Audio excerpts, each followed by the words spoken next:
नमस्कार, कैसे हैं सभी लोग। प्यारे दर्शकों, हम आज बहुत ही एक अच्छी बात बताने जा रहे हैं और ये इतनी अच्छी बात है कि इससे आपको पता चल जाएगा कि वास्तव में आपके घर में प्रेत दोष है कि पितृ दोष है।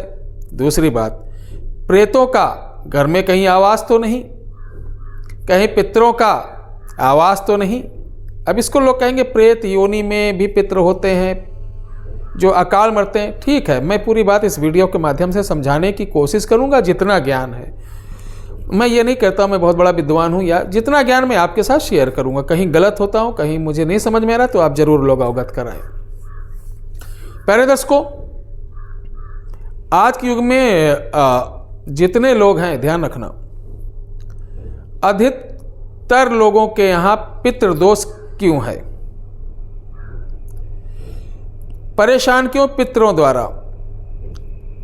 पितृ कौन होते हैं? हमारे कुल के बड़े बुजुर्ग जो जिनको अभी कोई योनि नहीं मिली या मुक्ति नहीं मिली, वो भटक रहे हैं, उन्हें हम पितृ कहते हैं। पितृ में दो श्रेणियां आती हैं, एक पितृ देव भी बन जाते हैं, उपदेव, और एक प्रेत योनि में भी चले जाते हैं।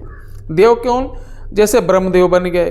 प्रेत योनि में रहते देवताओं वाला कार्य करना, लोगों का भला करना, लोगों का उपचार करना, लोगों का उपकार करना। ये जो बुद्धिमान लोग होंगे हमारी वीडियो देख रहे हैं उनको ये समझ में आएगी, किताबी ज्ञान वालों को समझ में नहीं आएगा। तो जैसे हमारा समाज है वैसे प्रेत योनि में समाज है, और वो भी अच्छे बुरे दोनों कार्य की तरफ प्रेरित रहते हैं और लोगों का कल्याण करते हैं। लेकिन बात यहां नहीं, बात ये आ रही है कि पितृदोष है, सबने बताया, कुंडली में भी दिखा। लेकिन हम एग्जैक्ट कैसे मालूम करें, इसका क्या फार्मूला है कि हमारे यहाँ पितृदोष है? अगर पितृदोष है तो क्या पितरों का वास मेरे घर पे है? कहीं प्रेत तो नहीं रहते? तो इसी विषय पर यह वीडियो बना रहा हूँ। वीडियो को बहुत लंबी नहीं खींचूंगा। और नंबर एक जो कारण है पितरों का रुष्ट होने का, आपके यहाँ पितृ दोष जो लगता है, उसका प्रमुख कारण ये है, वो आज आप भी हैं, कल आप भी मृत्यु को प्राप्त होंगे, आप भी पितृ बनेंगे, तब आपको समझ में आएगा कि हाँ क्यों दोष लगता था। पितृदोष का मुख्य कारण कि हमारे जो पितृ हैं वो अगर उनको योनि नहीं मिली है, कोई गर्भ नहीं मिला है, तो कहीं ना कहीं वो हमारे आसपास हमारे क्षेत्र में ही रहते हैं। क्षेत्र मतलब जो ग्राम का ड्यूहार होता है, ध्यान रखना। ड्यूहार किसी लिए पूजा होती है, जिसे राजा देव भूमि देवता बोलते हैं। गांव का एक स्थान होता है, देवी स्थान होता है, वहाँ पर सारे लोग रहते हैं। ऐसा मत समझना कि कोई प्रेत योनि में चले जाते हैं, कोई अलग ग्रह होगा, कोई अलग वो होगा, सब वहीं रहते हैं। इसीलिए गांव की पूजा, ढरकौना, बड़ी धार, छोटी धार से लेके जितने भी पूजा पाठ वहीं दिया जाता है कि वो सब लोग पालें। शादी ब्याह में भी देखो, सबसे पहले हम अपने दूल्हे को वहाँ पे लेके जाते हैं, कोई मंगलिक कार्य होता है वहाँ पे लेके जाते हैं। तो हमारे बुजुर्गों ने बहुत अच्छा सिस्टम बनाया था। लेकिन आज क्या, हम भटक गए हैं, बहुत सारे संस्कार भूल गए। ना अपने कुल देवता को निमंत्रण देते हैं किसी प्रायोजन में, ना ग्राम देवता को देते हैं, ना पितृ देवता को देते हैं, ना कुल देवी को देते हैं। यानी 7 प्रकार की पिंड होती हैं, 7 को हम इनवाइट नहीं करते। और सबसे पहले गांव में अगर शादी ब्याह होता था तो शाम को सबसे पहले सांझ निमंत्रण, संझा न्योता जाता था, सांझ को भी निमंत्रण दिया जाता था कि आओ सब लोग, आप लोग इस चीज़ के प्रत्यक्ष गवाह हैं कि ये कार्यक्रम हो रहा है। नंबर 1 ये।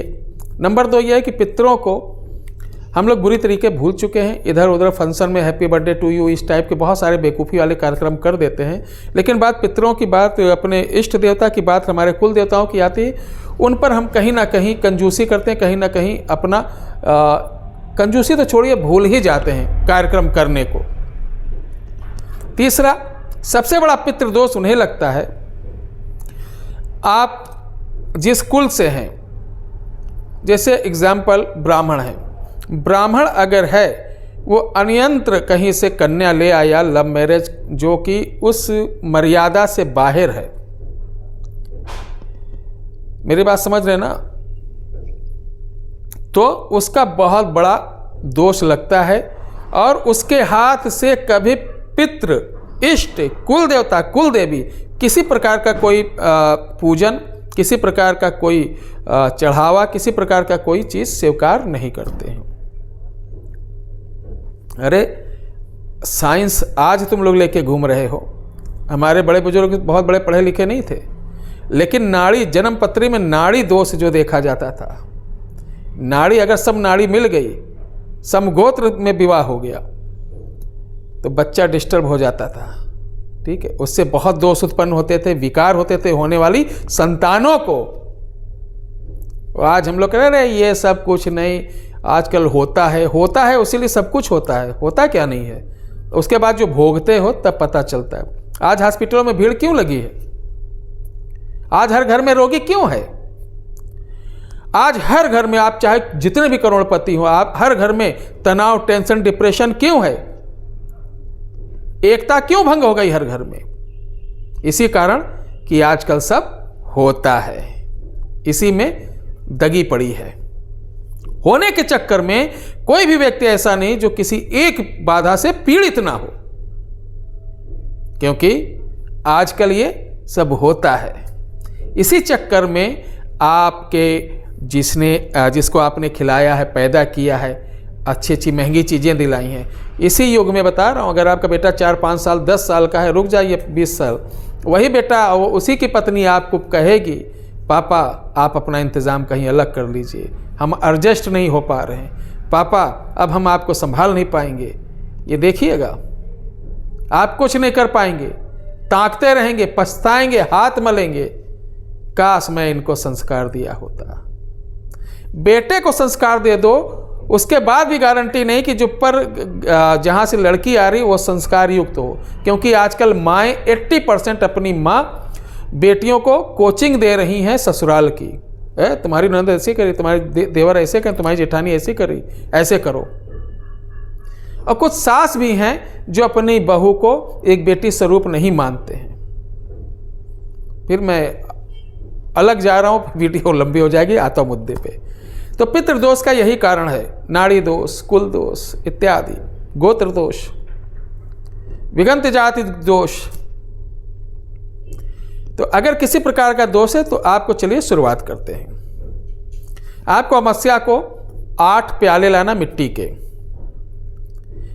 के प्याले लाके पहले पानी में भिगो दो। जो दिवाली नहीं है तो दिवालियाँ, उसको पानी में भिगो दो कि अच्छी तरीके वो पानी जज्ब कर लें, ताकि आप तेल वगैरह डालें तो वो सूखे ना।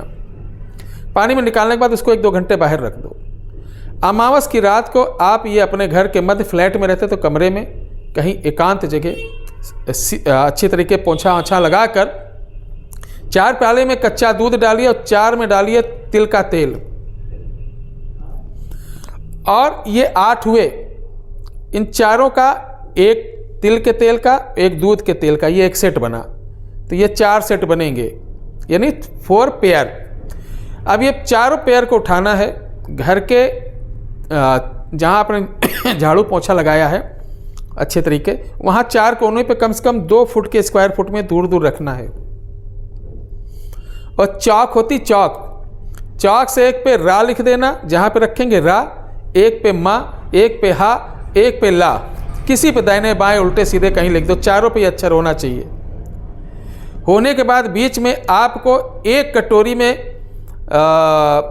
ये खीर रखना है, तुलसी दल के 2 पत्र डालना है, 2 अगरबत्ती जलाकर आप हाथ में जल लगकर बोलना, ओम नमो भगवते वासुदेवाय मम पितृ मम कुटुंब दर्शाए दर्शाए कुरु कुरु स्वाहा। ये बोल के पूरा जल ऐसे छिड़क देना, प्रणाम करना।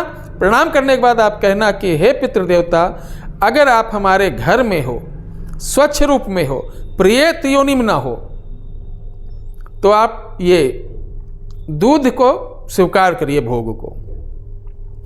हे पितृदेवता, अगर आप प्रेत योनि में हो, वो आपको कष्ट है, तो ये तिल का तेल है, इसे स्वीकार करिए।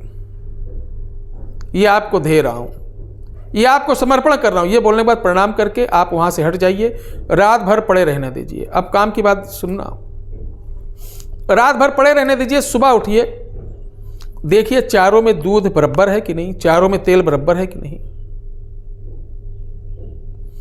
आते हैं सबसे पहले दूध पे। अगर दूध की 2 प्याली में दूध कम हो गया तो समझो आपके यहाँ पितृदोष नहीं है, आपके यहाँ पितृदोष नहीं है, आपके यहाँ आपके कुल देवता रूठे हुए हैं, कुल देवी रूठी हुई हैं। अगर दूध की प्याली में से 1 प्याली का दूध कम हुआ तो आपके यहाँ 100% पितृदोष है। और पितृ आपके ग्राम, आपके घर से टच हैं, हमेशा नजर रखते हैं। ठीक है, ये हो गया। और यही अगर तेल में 1 प्याली का तेल कम हुआ तो आपके यहां 3 प्रेत दोष का कारण बताते हैं।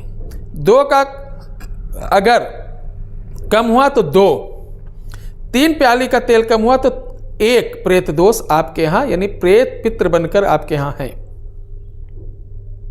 अगर 4 में से कुछ भी कम नहीं हुआ तो समझ आइए प्रेत दोष नहीं है।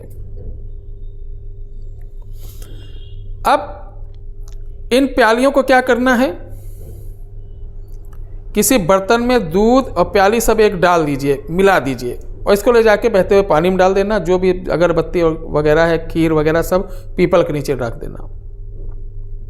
अगर आपके यहाँ इस तरीके का दोष है तो मैं हमारी इस चमत्कार को नमस्कार में पहले कई वीडियो पढ़ चुकी हैं, और एक वीडियो है पितृ को कैसे प्रसन्न करें, कैसे खुश रखें, उसमें बहुत सटीक और बहुत सरल उपाय बताया गया। उसको देखकर कर लें, यकीन मानिए उससे आपको बहुत शांति मिलेगी। वैसे तो नंदी श्राद्ध ठीक है, साथ में गया भदरसा, नारायण बलि इत्यादि बहुत सारे प्रायोजन हैं, वो सिर्फ पितृपक्ष में कराने से ही उसका संपूर्ण लाभ मिलता है। एनीवे, आप किसी भी महीने में, किसी भी वर्ष में अगर ऐसा नक्षत्र नहीं मिल रहा है तो आप किसी भी दिन वो उपाय कर सकते हैं, बहुत ही अच्छा है। कुछ उपाय नहीं कर सकते तो कोई करने की आवश्यकता नहीं, आप हृदय से सिर्फ सुबह पूजा करते समय ओम पितृदेवताय नमः, ओम पितृदेवताय नमः, इसी स्मरण के साथ आप नित्य एक नियम बना लीजिए। मेरा दावा है कि 1-2 महीना तो आपको लगेगा, लेकिन 1-2 महीने बाद आपको समझ में आ जाएगा कि इस छोटे से प्रयोग से कितना बड़ा लाभ मुझे ही नहीं बल्कि मेरे पूरे कुटुंब को है। इसको करिए, लाभ उठाइए। और एक आवश्यक सूचना, मैं 12 से 18 तारीख तक अयोध्या नहीं रहूँगा, मैं रहूँगा बाहर, इसलिए कोई आए ना। बाकी फ़ोन व्हाट्सएप सेवाएं निरंतर चालू रहेंगी। जय श्री राम।